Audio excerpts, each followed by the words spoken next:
Mister, sobre essa partida, eu queria a avaliação do comportamento da equipe dentro de campo, para buscar essa vitória, né?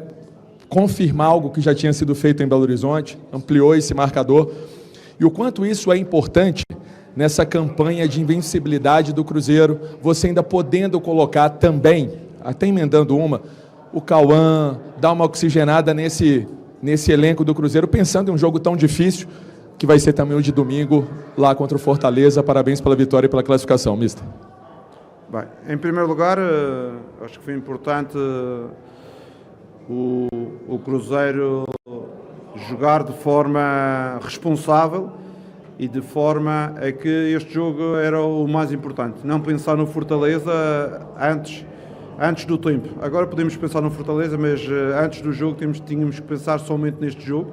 Primeira parte muito dividida, com muitos duelos, o adversário a tentar na sua casa nos pressionar alto e a tentar contrariar um pouco o nosso jogo. Segunda parte, eles quebraram um pouco em termos de intensidade e a nossa maior qualidade acabou por fazer a diferença dos jogadores que entraram e dos jogadores que não tinham jogado no último clássico, como o Eduardo mostrou mais uma vez que é um jogador fundamental dentro da estrutura da equipa.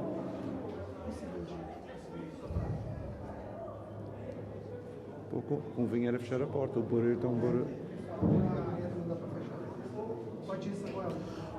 Ô Jardim, aqui, o Cruzeiro vem nessa sequência muito positiva e o jogo, quando a gente pega o placar, parece que é um placar que é muito fácil, né? O Cruzeiro lutou muito para construir esse placar e com um time que teve quase força máxima.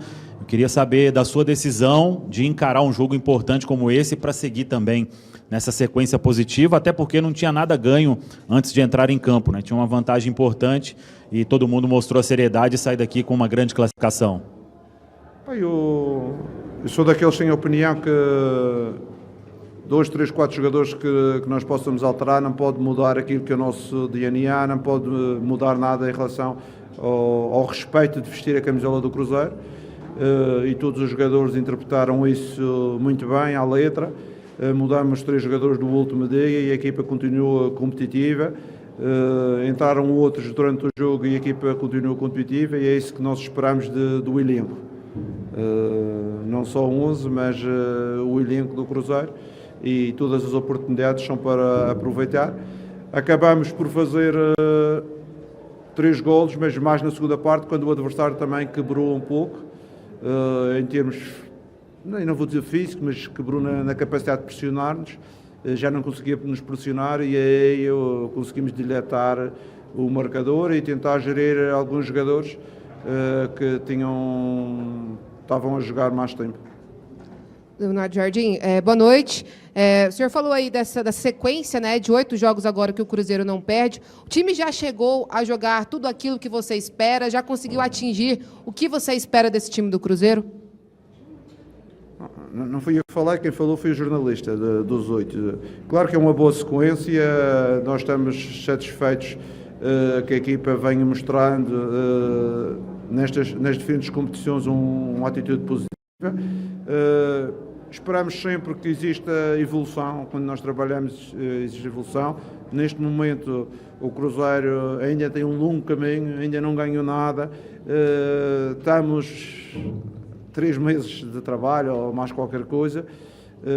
Isto é quase um reinício de um projeto, pelo menos para mim, que eu cheguei a meados de fevereiro ao Brasil.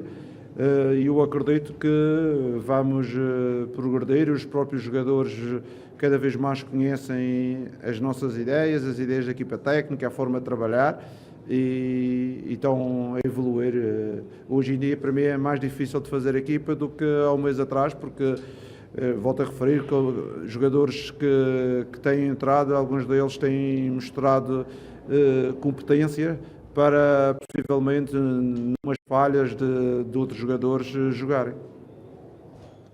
Mister, quando o Eduardo entrava no Cruzeiro há uns jogos, ali no início da temporada, havia muita crítica em relação ao jogador, que não era aquele jogador do Botafogo. Ele faz 2 gols, tem uma atuação na vaga do Lucas Silva, que entra depois no segundo tempo. Eu queria que você falasse um pouquinho desse atleta, que pelo que a gente vê no dia a dia, né, outros também, mas esse eu peguei esse recorte, porque mostra muita concentração, muita aplicação, pelo menos entra sempre muito concentrado no jogo. O que dá para falar do Eduardo? Olha, eu vou ser sincero, o Eduardo era, quando eu cheguei cá, era um dos jogadores que eu conhecia melhor.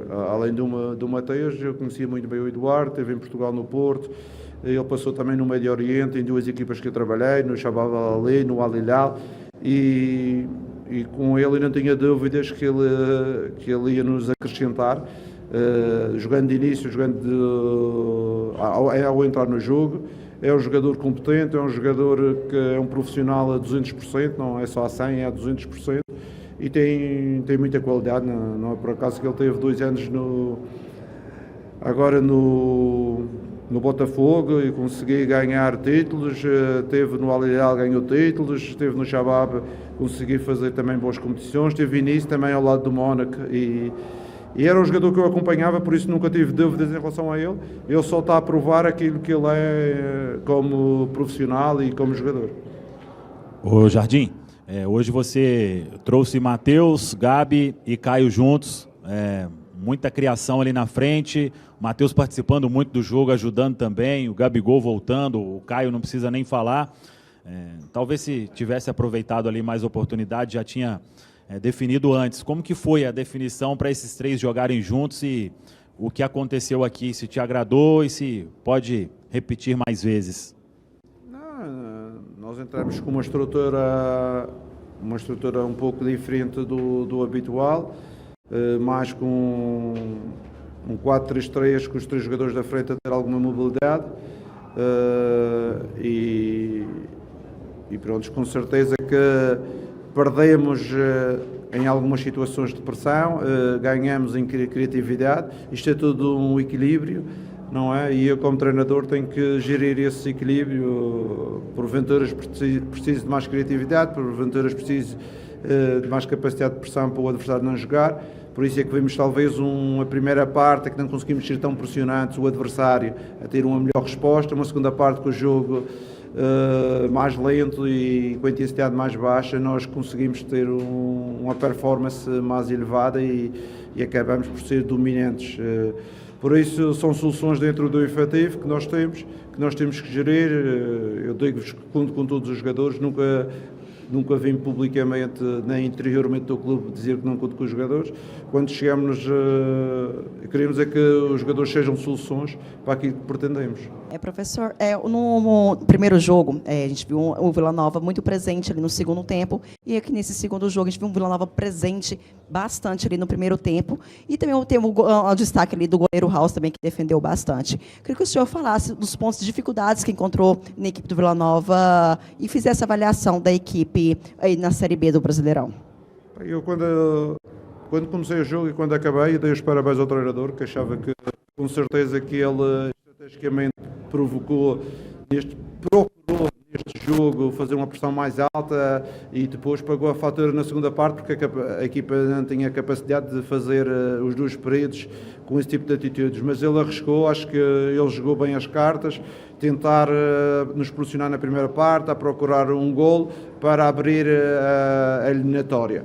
Acabou por não conseguir. A segunda parte, como disse, pagou a fatura dessa capacidade, dessa pressão inicial, e acabou por sofrer 3 golos. Mas é uma equipa que eu vejo que tem princípios, é organizada, e ele está de parabéns.